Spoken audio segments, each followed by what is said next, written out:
Hey everybody, good evening. Welcome to the paradigm shift. Let's have some people join in.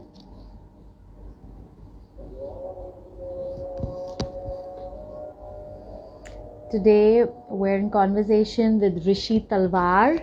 He's here. Let me add him.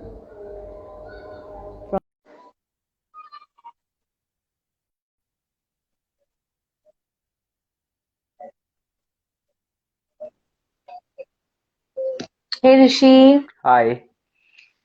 I think you'll have to move your camera back. Yeah. Yeah, one sec. Is this better? Yes. Ha, okay. There. Yeah, that's better. Okay. All right, cool. Hey, good evening, Rishi. How are you this evening? I'm doing well. How are you? I'm good. I'm good. Let me quickly read a little bit about you. Rishi, he's MA in clinical psychology. He's the founder of Flowing River, which is his own private practice. He's the co-founder of the Torchbearers Foundation, a not-for-profit organization working towards addressing prevention and response to sexual and gender-based violence in India. He's a mental health consultant with Keshav Suri Foundation, New Delhi, as well as the NANIHI Centre, Pune. He is passionate about working with trauma and believes that the system that we are all a part of need interrogating and dismantling. So true. His spiritual inclinations as well as his love for animals and nature help him stay grounded. That is so sweet. That's Rishi for you. Welcome, Rishi. Thank you. Thank you so much for having me. Okay, Rishi. So we'll get right into it. So what, according to you, is the paradigm shift? Right. So, in my view, a paradigm shift is actually a building of consciousness, a building of sort of awareness into your own thought patterns and behavior patterns, and realizing, and dealing also with the existential question of who am I? Right. Um, yeah. That is so cool. And when did this shift happen to you? I mean, even in your bio, we have that Hmm. you are working towards dismantling the already existing system. So when did this happen to you? Right. So I'll go into this question a little bit, and if I'm going too much, like please feel free to stop me. But Okay. uh, so I don't think this shift or what the way I look at it, I don't think it is a singular event in time that happens. Hmm. And I also don't think it's a linear process that happens. I think it's a ongoing process that has been happening in the past, is happening in the present, and possibly continues to happen. Um, Hmm. so it has, I guess, when I look at when I look at this question and think about it from my own perspective, I feel like it's I'm using my own lived experiences of so at certain adverse childhood experiences that I had, certain traumatic incidents that I had to deal with, Hmm. and also contending with the very real neurobiological effect and impact that that has. Um, some people may have already heard of. Actually, so before I actually also proceed, I wanted to start by giving a disclaimer that some of the things that we are talking about today is going to be quite heavy. Is going to be, so I wanted to give a trigger warning that we are going to be talking around themes of sexual abuse, child sexual abuse, trauma, and Hmm. sexual and gender-based violence. So just wanted to kind of put this out there for anyone who is watching this. Hmm. Um, so yeah, so contending with, I'll just continue from where I stopped. Contending with the neurobiological and the psychological impact that trauma has on us, which is actually a physiological response, which now research and with the way things are developing is coming more into light and coming more into awareness. Um, some people may have heard of the fight or flight response. And you can go deeper. So there are other concepts in this fight, flight, freeze, and fawn response, and Hmm. how these kind of responses are our own defense mechanism. These are survival strategies that our body and mind actually it's biologically hardwired into us. Hmm. When we are faced with any kind of perceived threat, Hmm. these biological responses are automatically triggered, right? Whether Okay. the threat is real or it is imagined. Hmm. Um, just to give a very brief example of this, if you're walking down a dimly lit pathway and you come across something that looks like a snake, and later on you realize that it's a wire or it's a twig or a leaf Yeah. or something, Yeah. that Hmm. biological response is triggered, right? So you will start Right. sweating, you will your heart rate will increase, your breathing will change, your body is prepared at that point to fight Hmm. or freeze. Right. So all of that kind of I'm kind of looking at all of that when I'm seeing when I see this question for myself. Um, I do want to talk a little bit about, so of course, if there are questions around this or clarifications, I'm happy to kind of go into it more, but Hmm. Hmm. I'll leave it at that for now. Um, Hmm. so for me, it kind of started with my introduction to spirituality because of certain my mentors and certain people that have guided me throughout my life, Hmm. and that has been a very very central kind of force in making me the person that I am. And Okay. going through the process, so when I came across all of these things, and then I got into meditation, I got into reading about various kinds of theories about different religions, about different practices globally, and there was a lot of safety that I found, a lot of comfort that I found in that. And Right. as I kind of continued to grow and evolve and learn more about these things, I also realized that there's always two sides to a thing, right? There's always two Hmm. sides to a coin. And Hmm. even with spirituality, there's this concept of spiritual bypassing that I came across, which basically, just briefly to kind of define that, is using spiritual concepts to avoid dealing with deeper emotional triggers or Okay. avoid dealing with certain things which are difficult to deal with. And Right. we often see that with things like how commonly it is believed that anger or sort of sadness are not really positive things, or you should avoid them and you should not feel them. And Right. that's kind of how also spiritual bypassing takes place, because you're not giving those emotions, which are natural biological emotions that which everyone Hmm. has, their due.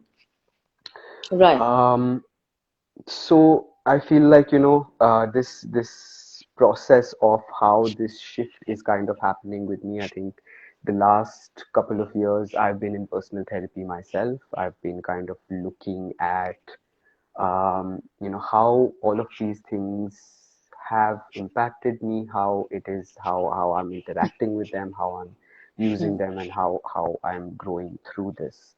Right. Um, and in saying that, I've kind of said a lot in a very brief amount of time, but these are very, very deep subjects which require a lot of strength, a lot of courage to look at, to kind of Yeah. be with these difficult Right. emotions. Hmm. Um, so right now I kind of feel, and trauma itself I think is something that is developing right now. There's a lot of research that is currently happening. Yes. There's a lot that we don't honestly know about, and Right. as we are getting to know about it and discovering all these things, it fits for me that what is happening right now in the world also. It almost feels like the world is a traumatized child who is stuck in its own cycle of trauma, Absolutely. right? And everything is so polarized with, good, bad, pure, impure, left, right, light and shadow. It's Totally. uh, and all of these things are actually, all of these concepts, all of these ideas exist in all of us. Hmm. We all have good and bad. We all have light and shadow, and I think our societal structures of, the various structures that we are born into, and I come back to Yeah. this question that I earlier spoke Yeah. about, about who am I. Yeah. Because as soon as you're born, you're given your identity, right? On your birth Yeah. certificate, it's like your name, your gender, your nationality, Yeah. your religion, your Yeah. so all of that. It's kind of, and is there space to actually question that? Is there space to contend with that and disagree with that if you don't agree with it? Um, Right. so I feel like this is something that's really important to look into and to examine for our own selves in our own capacities, however we can do that. Correct. Um, Correct. Interestingly, so related to this, I do also want to bring up a bit of research and theory to kind of support what I'm saying. There is research that was done by a social scientist. Her name is Brené Brown, and she has a brilliant TED talk. For anyone who has not seen it, please go check it out. And she talks Hmm. about how you cannot selectively numb emotions. So how when we look Correct. at, you're feeling bad, oh no, no, don't feel bad, or it'll all be okay. And we don't really make space for those so-called negative feelings or emotions. But what Yeah. she kind of found in her research was that when you suppress a particular emotion, it could be anger, it could be sadness, you're also automatically suppressing other emotions like happiness and joy. And you kind of are numbing your capacity to feel as a whole. And I Right. feel like, that's again part of this kind of trauma response that we have of wanting to suppress and not feel those Correct. things. Correct. So yeah, I think for me it has kind of, been this journey of first going into spirituality and kind of really delving into that, then kind of discovering, in fact, even psychology was something I stumbled onto. I did not know up until my early 20s, at least, that what I wanted to do with my life, Hmm. or what Hmm. direction, Hmm. or how. I honestly, I had no clue. And it was because of my mentors, because of my guides, that I kind of got into this. And as I started Right. kind of learning more, growing more with it, where and honestly, when I started working, when I started actually working with clients and seeing the kind of stuff that's going on out there, and Yeah. also the potential impact that I can have, I feel that is a point where um, something clicked, that light Right. bulb moment of, okay, yeah, this is what I want to do. This Okay. is what fits with me. So Right. so yeah, a very long answer to how this shift is happening for me, Right. but yeah, I think all of this kind of goes into it. Goes into it. So, Yeah. Rishi, we've been in talks, about Mm. sex education, and you Yes. have been very actively trying to work towards prevention of Mm. sexual abuse. Yes. So let's hear something about that, because just the other day, I think it was Mm. Monday, and I heard there was this very disturbing news, a class 9 girl Yeah. who was taken into the fields, Yeah. raped and all of that, and repetitively raped and stuff like that. So, Yeah. I mean, it just gets, disturbing by the minute. So, Yeah. let's talk about what No. the work that you're trying to put in. Absolutely, absolutely.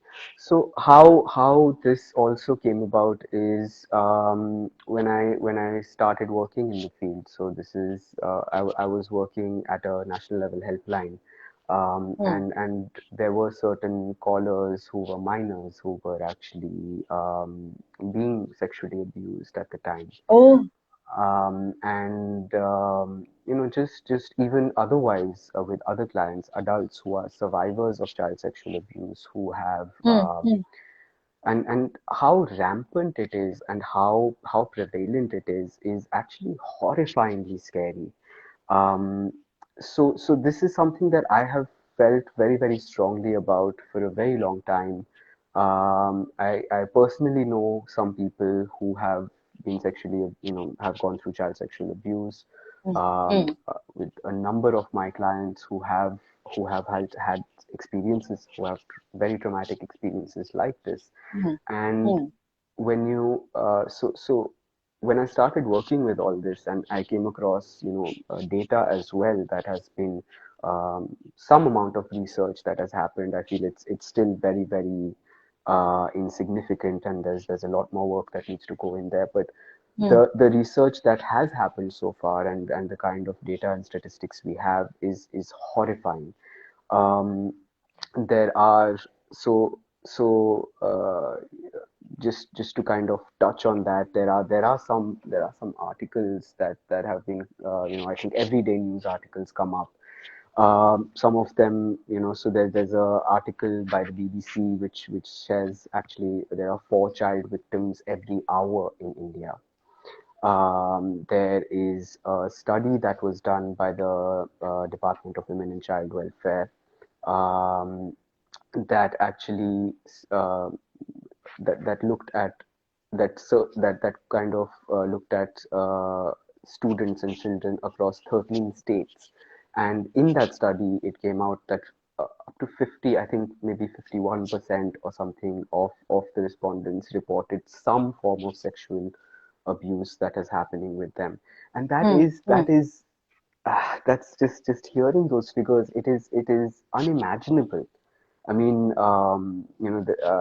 and these are just, mind you, these are just the reported figures, right? These are cases that, in this study, whoever was participating, of course, and the data that came out of that, in the news reports, and the data that we have through the National Crime Records Bureau. These are all statistics and figures from crimes that have been reported to the police.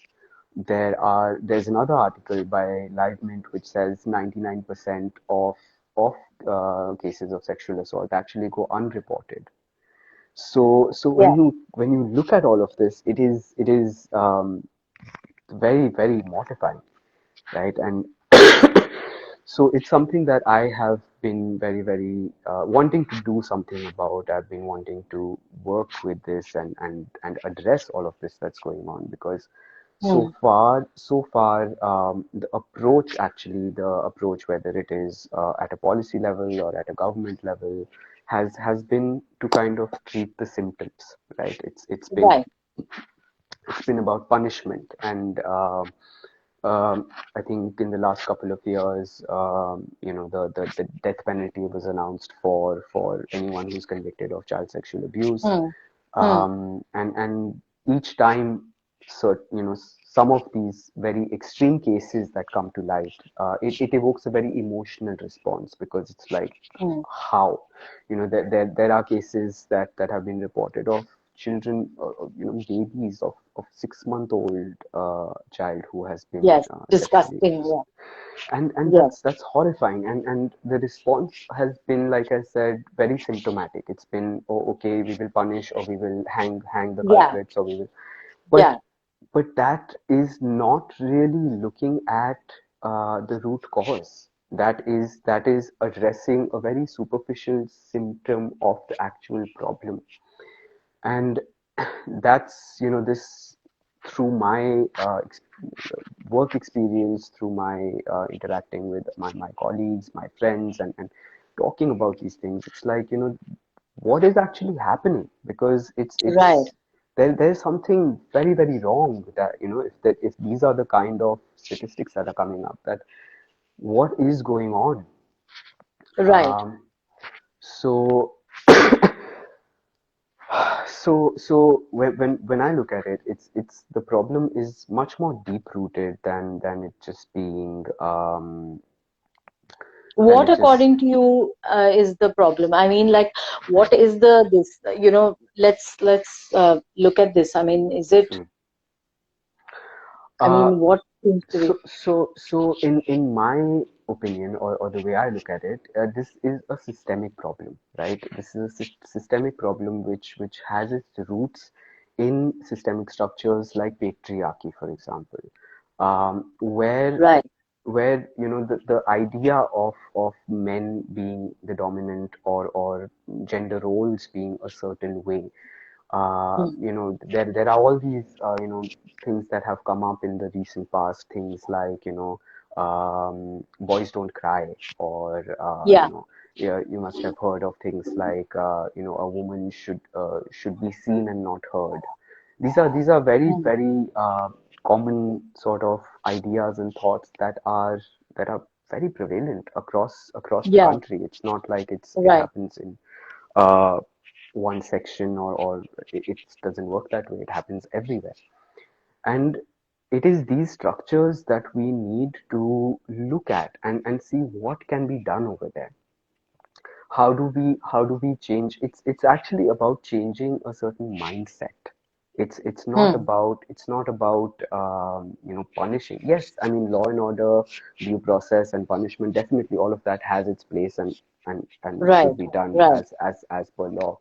But we have to look at the social impact. We have to look at it from a social justice point of view. We have to look at it from a trauma-informed point of view, that, when these things are happening, why is it happening? How is it being dealt with? What are the steps that are kind of in place to provide support? Um, Right. so this is something that personally has been a big struggle for me, because there's a lot of anger that comes up for me as well, and justifiably so, Yeah. even for Yeah. a large population, that Yeah. that it's when you hear of these cases, it's like, what is going It's on? And absolutely disgusting, right? No, yeah. so we've been, like we've been talking about sex ed in schools. Hmm, Now, sex education in schools have always been like an hour of giggle and haw he, and hmm, all of that, and things have never been very seriously put across.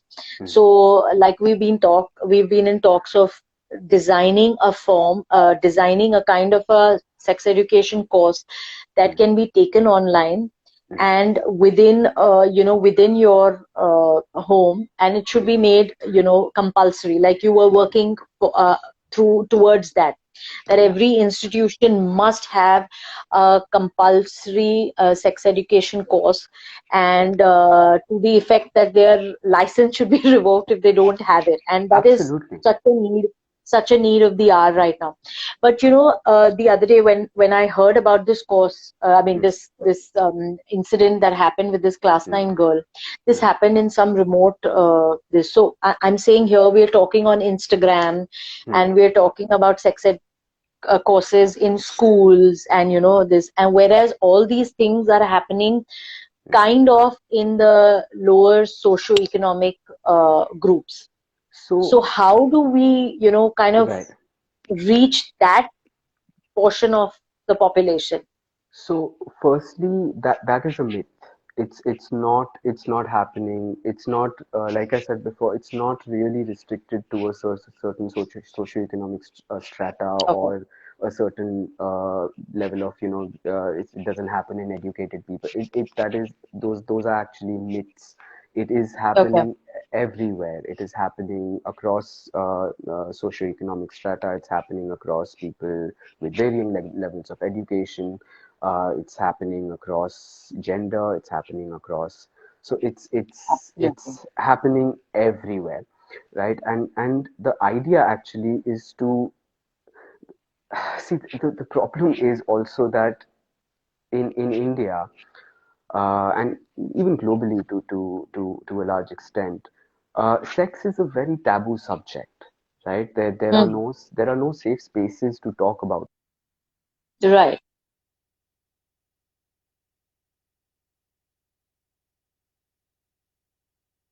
I can hear you. Yeah, sorry. Mm. I actually have a timer on my Instagram, which went off. Sorry, Okay. sorry. Um, I was where what did I just say last? Safe spaces for talking about Yes, sex. yes, yes, yes, correct. Mm. So there are no safe spaces to have healthy, scientifically credible, informed information around sex, around our own bodies, our own anatomies, to the extent where there are maybe a handful of schools that are that have some kind of sex education, which is mostly, I would say, limited to the upper strata, and even there, it's a handful. Mm. So this is a very, very complex problem because like you said, that it's limited to that 1 hour of hee hee ha ha. It's not really taken seriously, Right. or and a lot of it also depends on the facilitators, on the people who are conducting these programs. So Hmm. if Hmm. if I as a sex educator and coming into a school, and if I am not comfortable with the subject, or if I'm not Hmm. comfortable with what I'm talking about, or if I Hmm. feel like this is something that children should not be talking about, it will corrupt them, it will, that there are Yeah. all of these myths that are there. That is Hmm. going to translate. That is going to translate to the kids. That is going to translate Yeah. to the audience that is participating in this session. Right. Right. Um, and it's people are not going to be comfortable to actually ask questions, or to Hmm. to talk about what is going on for them. Um, Hmm. Many times, in sessions which are actually conducted sensitively and authentically, there is a possibility of instances of abuse actually coming up during these sessions. So do we Hmm. actually, we need a very, very well developed infrastructure to deal with this. If there is Right. a child Right. who, let's say, during the session comes up and says, oh, this is something that's happening with me at home, Yeah. how Yeah. do you deal with that? What do you Yeah. do? Do you you know? Yeah. So it's a very it's not there's no simple solution to this, but Yes. the attempt that through Torchbearers Foundation that we are trying to do is that we are looking at this program that has been developed by the United Nations called Comprehensive Sexuality Education, which actually is it goes much deeper than basic sex ed, goes much deeper than your basic biology, anatomy, and because right now a lot of sex ed that also happens under the sort of um, what's it called, don't have sex until marriage, Yeah. or Yeah. it happens, or it focuses on the pitfalls of sex, like if you have sex you will get STDs, or you will get HIV, or so don't do it. It's a very prohibitory approach, which is not working, because biologically and psychologically, when we hit puberty, right, when you're 12, 13, and recently, I Even believe, earlier these days. I was Even earlier. exactly. I was just going to say that it's happening earlier now. It's happening even at Hmm. 9, when Yes. kids are starting with menarche, with all of these changes are happening much Hmm. earlier, and children don't know what is happening with their bodies. Yeah. Uh, Sexual arousal is just another biological function, like you have hunger, like you have sleep, and appetite. Sexual arousal Yeah. is another biological function, which Hmm. is going to happen. It whether you like it or don't like it, moral, immoral, all of these things you can debate endlessly, but Yeah. it is a natural biological function which is going to happen irrespective of all of that. So Correct. what we want to push for is actually implementing this program in a way that gives access to credible information to whoever Yeah. needs it at that time, Hmm. right? If and this, like I said, this program goes beyond the basic anatomy, so it covers things like consent, it covers things like boundaries, it covers things like how to say no. If you're, let's say you're a teenager in a relationship, and you want to try making out, you're comfortable doing that, and but you don't want to go beyond that. Right. How do you communicate that to your partner? How do you have a Yeah. discussion around this? And Right. at this point of time, there's so much that you're dealing with. There's, hormonally, biologically, there's so much that's going on. There is peer pressure. There is, pressure to fit in. Um, there's a lot that adolescents are. FOMO. I mean, yeah, absolutely. Everything, FOMO Yeah. is there. There's so much that is going on.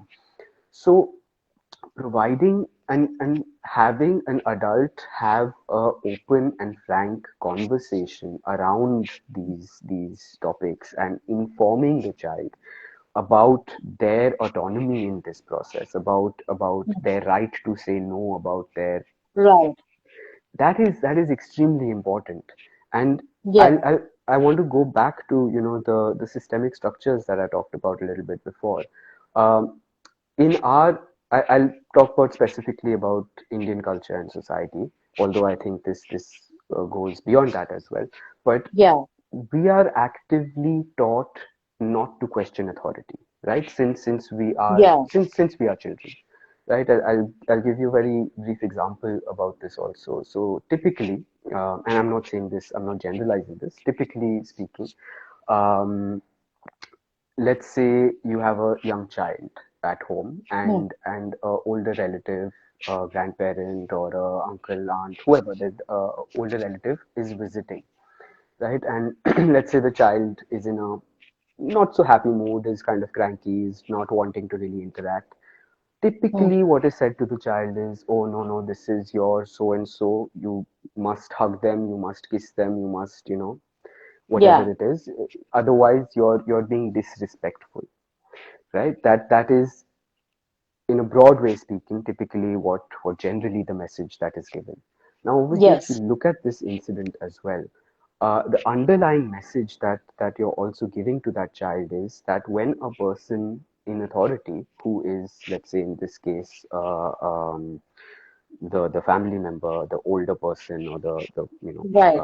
whoever is there, whenever they are kind of asking you to do something, you are not you are supposed to comply, right? You're supposed Yes. to hug them and kiss them. You're not actually looking at creating autonomy there. You're not looking at enforcing the child that it's okay to set boundaries in that situation, Yeah. Yeah. right? Yeah. And that is where, in my view at least, that is where these things start, because you're in a subtle way you're giving that message. You know, Right. we have this thing also about parents, about teachers कि, parents तो भगवान का रूप होते हैं और teachers तो भगवान का Hmm. रूप होते हैं. Hmm. And Hmm. there is enough credible data which shows that most perpetrators are either immediate family members, That's right. including parents, or relatives, to people that are known and trusted by the family, right? Absolutely. So in such a situation, when this happens, and very often even the whole sexual abuse, that there it can be quite an elaborate process, which involves grooming, which involves, building that trust with the child. There's a lot that can go into it, right? And if the child does not have any space to talk about it, Right. how are they to deal with this? How are they to Yeah. navigate this? How are they to make sense of what is happening? Correct. Is this a show of love? And often perpetrators may say that this Yeah. is. So how do you kind of deal with all of that? Many Right. in many instances, even when it is reported to a parent, um, it is children are not believed, or even Yeah. if they are kind of, you know Just not hush and put under the. Yeah. Yeah. Yeah. exactly. It's like, no, no, no, no, ye to, this is your uncle, or this is your so and so, this can't be happening, you've imagined it, and you actually start doing something that is very, very which adds to the trauma, which you're blaming the victim over here of Hmm. something that is absolutely not their fault. It's very Right. common to hear, and and it's appalling that there are judges that have kind of even passed statements in court which have said that the victim or the person doesn't have a very pure history or has a history of promiscuity Yeah. in relationships, right? That Yeah. that is so it's such a deep Disgusting. rooted Yeah. it's such a Yeah. deep Yeah. rooted problem, Yes. starting from the individual level to the family to the society to institutions like the court of law, the educational institutions, health Hmm. institutions. When when let's say a person goes to a doctor with bruises or certain markers that are signs of abuse, is what is that health professional doing over there? Are they being assessed? Are they being provided some kind of support? Are they being directed to at least resources that look in case something is happening, this is what you can do? I don't Yeah. think any of that is happening, right? Yeah. So so I know. it's a While very I'm listening, yeah, it's hmm, crazy, like right now, just listening to you, I'm already getting so angry, yeah, yeah, yeah, so it's like sex education in school is one thing, the good touch, hmm, bad touch, this, that, whatever you want to do. I think we need to have like a sex education for the parents where, 100%.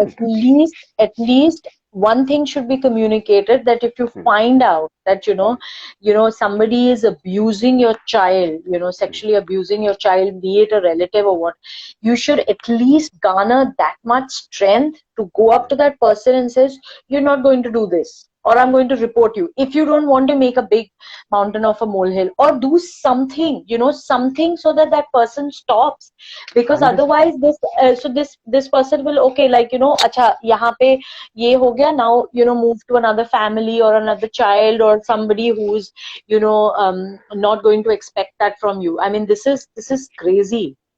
100%, Go on. 100%. It's it is, these instances are very severe, very significant instances which need to be taken seriously, which have very, very traumatic, which have a very traumatic impact on the people that have survived this, and often it's a lifelong impact. It takes a Absolutely. it takes a lot to work on this, even on yourself. It takes a lot to deal with all of this, to process all of this, and to actually it impacts you on various levels. So I would say that this, if you ask me professionally speaking, this is something. If there are instances of abuse happening, regardless of who the perpetrator is, it should be reported. There should be that person should be held accountable for what they are doing. Yes. Yes. 100%. And we need to have, whether it is parents, whether it is teachers, whether it is health professionals, need to be trained in how to handle these situations when they come up. And Yeah. I mean, just providing a safe in I mean, see, I understand this is, it's a deep ask to kind of have people to have this kind of training where they are aware of how to manage everything. It might not be possible, but and that's okay. But believing the person when they come to you, and Yes. going to the appropriate resource, going to, whether it is psychologists or I would say informed psychologists or health professionals who can guide you as to what is going on, what are your options, whether it is legal aid, whether it is health professionals in terms of doctors, or it is mental health professionals. And see, the problem is, and this is why I keep going back to systemic structures, because our educators, our teachers, our parents, our everyone is brought up and conditioned Yeah. by the same systems around us, right? So Right. this same thing of again, example that's coming to my mind. Very often, children who have a children have this sometimes put their hands inside their pants or things like that, which I have done as a child. And Hmm. I remember my mom saying, that's dirty, chichi, don't do this in public, or. And fine, maybe some conversation needs to be had around that, but this Hmm. implication that that is dirty, or that is something, your penis is something dirty, or your genitals are something Yeah. dirty, that sends a message that again, which kind of reinforces this idea that sex is bad, or this Hmm. so it's it's a problem that needs to be tackled on various Yeah. levels, right? Right. And that is what we kind of so Torchbearers Foundation actually came about because my co-founder, which is Sanya Mehra, she's been working on developing DNA testing kits for Yeah. survivors of sexual abuse, and That's right. she had kind of done this as a for-profit model, and maybe she's it's she can give a first-hand account of what her experience has been, but what I know of it is uh, she faced a lot of hurdles in implementing this because of various reasons, because of red tape, because of bureaucracy, because of corruption, because every state has its own kind of, Red uh, tapeism and all that. Yeah. exactly. And so she actually came to me and she said, I'm thinking of starting a not-for-profit, and doing this under a not-for-profit so that it is easier to collect donations, so that it is easier to donate these kits, so that Yes. it facilitates justice. And when I was talking to her about this, I was like, look, I have been thinking about this for a very long time. Let's do Yeah. this together. Let's have a prevention wing. Let's have a response wing, and Yeah. Balance it out. Yeah. Hmm. let's see what kind of impact we can make, because Yes. there is so much resistance to this, right? In the garb of tradition, in the garb of Yeah. religion, in the garb of nationalism. There is so much resistance. And I say this because I have spent a lot of time in the field. So for example, during my undergrad, actually, I had joined an NGO at that time, which was started by one of my seniors, and we were working again um, on sex ed. And I have personally gone to, this is in Pune, I have personally gone to various schools and spoken with principals to kind of talk about, conducting some kind of program on sex ed. Yeah. And a very common response is that, the parents will not Yeah. like it, or there will be issues because parents will think this is, you're corrupting their children, or you're introducing concepts to them Yeah. which should not be done. And Right. and that's part of the problem, because that is maintaining what is happening right now, Hmm. right? And the idea is not to kind of give a 4-year-old information about penetrative sex. The idea is to have it at an age appropriate level, and talking to them at a level that makes sense, that equips them, gives them information enough for their age, their maturity, their level of Right. understanding, Right. right? And to Right. build on that gradually over the years, Right.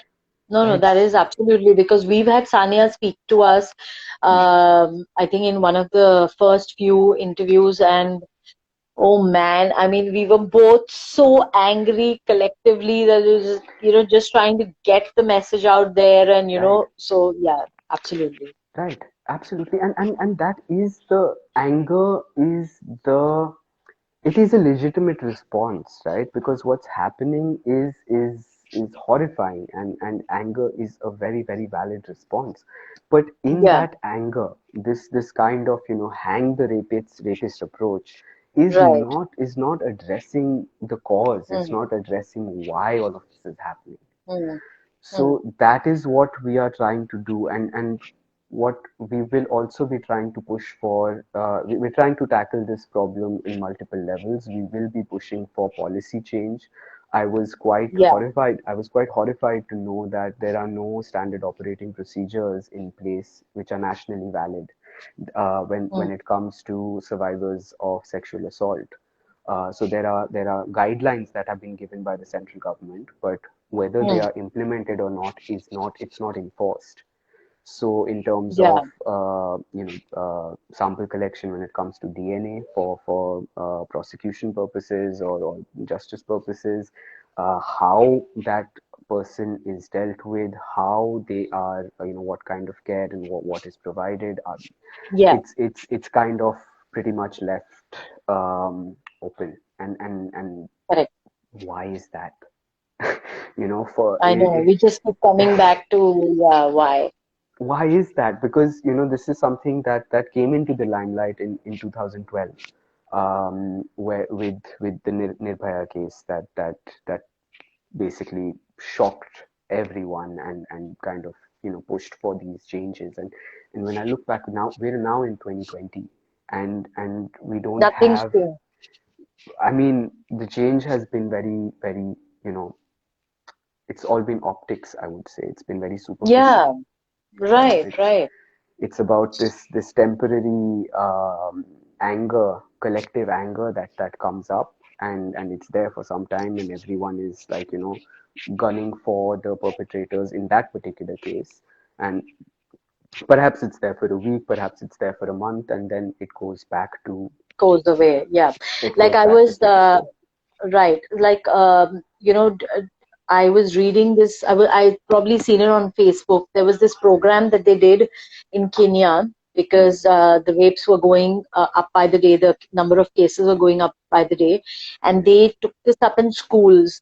Hmm, And they had these programs where boys and girls, they were taught no means no and stuff like that. hmm, And hmm, actually, the number of rape cases came down. So that is why I think the right way to do it is start, like you just rightly said, a 6-month-old baby is also, right. molested and stuff like that. So it's like it is the right time. I mean, a 4-year-old must be told that, okay, good touch, bad touch, and then explain, like you said, age-wise should be explained, and then, all aspects of that are surrounding this thing, sexual abuse or sex, or normally, I mean, like you said, create a safe space as well as talk about sexual abuse and everything. It should be like a holistic kind of a, 100%. this thing Yeah. where people can be explained, and the parents and everything. It Hmm. should be I know we're looking at, like, we have a question that what is the obstacle? What do you think is the biggest obstacle while trying to implement your program pan India? So you've answered a lot of it Hmm. already, Right. but you can break your head again, banging against the wall. No, honestly, that is what it feels like. That is a very accurate description of what it feels like. Even when because these systems are so deep rooted. Like even with when I'm working with clients, Yeah, it often feels like you're providing first aid, like you're in a war yeah, zone, and people come to you, you're bandaging them up and sending them back into the war zone. oof, Why are we not changing the war zone? Like, why are we not right, looking at these structures and questioning, why do we believe these things? right, And I believe, I mean, I understand, because that it is threatening to question your value system. It is hmm, threatening to question your belief system when hmm, you've grown up in a very patriarchal society, which kind hmm, of comes with certain values, comes with certain beliefs, with certain ideas. Questioning that, So, for example, in our law, there is no provision for a man to report rape. Yeah. Very recently, there was a judgment that came out on the prevention of sexual harassment at the workplace law, which says that it applies across genders, which I think is a huge victory. Yeah. But in terms of the IPC or the criminal codes, there are no provisions for a man to report rape. And when you look at it also from a systemic point of view, the amount of shame that accompanies it, because a man is supposed to be strong, is supposed to be, Yeah. a certain way, right? Yeah. And how can a man be raped, right? Right. And so it is that mindset that we have to look at, we have to Yeah. question, we have to deal with. I feel Right. that that is the main obstacle. I think, when I look at it from what is the obstacle, I think we ourselves are the main obstacles, because Absolutely. and that is what needs to start shifting. That is what needs to Yeah. Do you have some stories from your clients, like, where you've actually seen, say, your victory or the client's victory, where yes, they have been troubled, and then you have kind of counseled them into being, happier people? I mean, do you have such stories?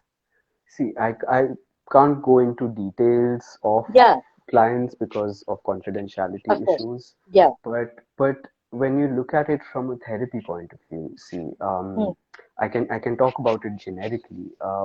Yeah. These are extremely traumatic incidents, right? These are, whether it is sexual abuse, physical abuse, emotional Hmm. abuse. These are Hmm. all very, very rampant. In fact, I think I've grown up listening to stories of, my dad would talk about how he was beaten up by my grandfather or slapped, or whatever. It was a very, very common thing. It still is a very common thing. It is Hmm. perhaps marginally started to shift, but it's still seen as something. Yeah, that's how you bring children up. You When they don't listen to you, Yeah. you have to give them a whack, right? And Right. that is physical abuse. Right. I don't think awareness about what is emotional abuse and how that works is not even there. Um, so from a therapeutic point of view, it becomes just to kind of give you an idea of what happens is when anybody goes through a traumatic incident or witnesses a traumatic incident, that impacts them emotionally, that impacts them neurobiologically, where it actually can cause physiological changes in how the brain develops, how in the structure of the brain, right? Okay. And there is research that is coming up to show all of this. um, there is in fact one research that I came across, which actually compared. I'm forgetting what exactly it was. I'll have to look back at it, but it compared survivors of domestic abuse and violence to actually war veterans, and they saw that the same parts of the brain are activated when a threat is perceived in both these populations. So Right. it is, trauma has that kind of impact, which we give to war veterans to some extent, to kind of, Yeah. that. But when we look at physical abuse, emotional abuse, sexual abuse, it's like, the typical response is, "Acha, okay, ho gaya, now get over it and, move on with your life, like leave the past in the past." Hmm. it Hmm. it Hmm. doesn't work that way. For the person who has gone through all of this, it's like, it can possibly show up in symptoms of PTSD. It can possibly show up in ways of being stuck in a certain kind of state. Now, to explain this a little more, if we look at, so we all have neurons in our brain, and we all have neurological pathways, right? So whenever we have a certain kind of thought, uh, a particular neurological pathway gets activated. Okay, so to give you an example, it's like imagine a snow-covered path and a car goes over it. It leaves an imprint on that Yeah. path, right, in the snow, right? So Right. think of that path as a neuronal pathway. So each time a thought comes, that pathway gets activated, right? And the more number of times I think that thought, or I kind of have that pattern, it gets deeper and deeper and deeper, Yeah. right? Yeah. So this applies to the way we think about ourselves. This applies to the way our belief systems, the way we think about the world, and the kind of thoughts that are recurrently happening.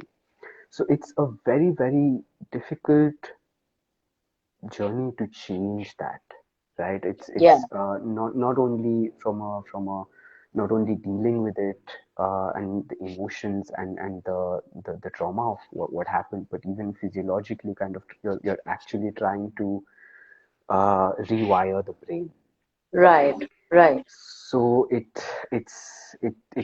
a difficult, it takes a lot of strength and courage to Yeah. go through this process, And time. and Yeah. definitely time, and I think self-compassion and kindness, Yeah. which Most important. often which is most important, but often these kind of incidents or these kind of events take that away. Take the capacity to be self-compassionate and kind. It is very, very often for victims to blame themselves, to think Yes. that there is something wrong with them, or that they have somehow asked for it, or they have somehow made this happen. So it's a very complex, it's difficult to Also be kind of. blamed for it. Also be blamed for it. You've probably called upon this yourself. Absolutely. So externally being blamed for it, and also the self-blame that comes up, that, oh, maybe Yeah. I have done something. Yeah. Maybe, and there are these things about, so often that you see that survivors are, what they were wearing is questioned, or Yeah. how their past is questioned, or their past Yeah. relationships are. So Yeah. it's such a vicious cycle of all of Yeah. these aspects, right? and Right. Right. and we're trying to hopefully address some of them, have some kind of policy change which gets the conversation going around Right. all of these things. And I think it'll be a huge victory and a huge success if we can manage Yes. to implement this Absolutely. 100%. If we can manage to Mhm. implement this program Some of it. Yeah. in whatever capacity, right? Because Right. once it is implemented, once this it and it's rolled out in a way that is that that kind of the way it should be, or is a informed way of doing it.